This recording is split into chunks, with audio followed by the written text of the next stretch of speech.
Hey, what's up guys? In this video we will see how to disable keyboard sound and vibration on the Samsung Galaxy A16.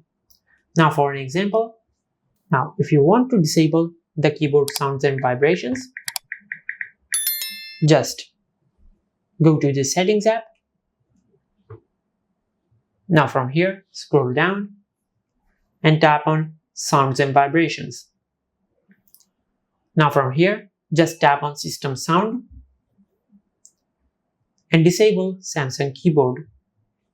Now from here, go back and scroll down and tap on system vibration. Now from here, just disable Samsung keyboard.